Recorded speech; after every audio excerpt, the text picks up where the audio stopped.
বিসমিল্লাহির রহমানির রহিম। বাংলাদেশ মানে ৯৫% মুসলমান। এই মুসলমানের দেশে ৯৫% মুসলমানের দেশে কোনো সরকার প্রধানের কাছে মানে অনুমতি নিয়ে ইসলাম পালন করতে হবে, তাহলে ওই সরকার প্রধান মানে বেদুয়েন ছাড়া আর কিচ্ছু নয়। কারণ আমরা বিগত ২০০৮-এর পর থেকে ২০২৪-এর আগ মুহূর্ত পর্যন্ত আমরা জালসা করতে পাইনি।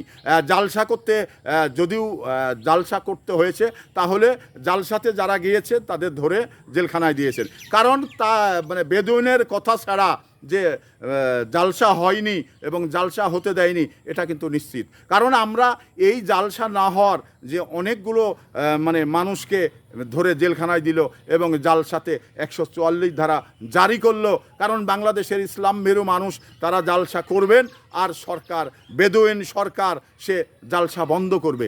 এই নিয়ে ১৪৪ ধারা মানে ভঙ্গ করায় যে ওখানে মানে কিছু মানুষকে ধরে জেলখানায় দিল।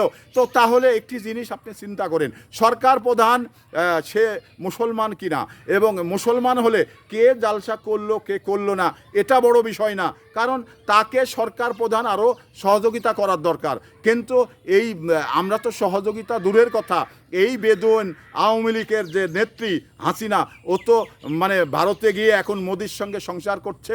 এদের সময় সময় গিয়ে মোদির সঙ্গে ভারতে গিয়ে তিলক পরে মানে বাংলাদেশে এসেছেন। তো এই ধরনের একজন বেদুইন যখন সরকার প্রধান হয়, সেই দেশে ইসলাম কায়েম করা কঠিন হয়ে যায়, ইসলামের কাজগুলো করা কঠিন হয়ে যায়। তো আমরা এই ২০২৪-এর আগ মুহূর্ত পর্যন্ত এবং ২০০৮-এর পর থেকে যে ইসলাম একেবারে যে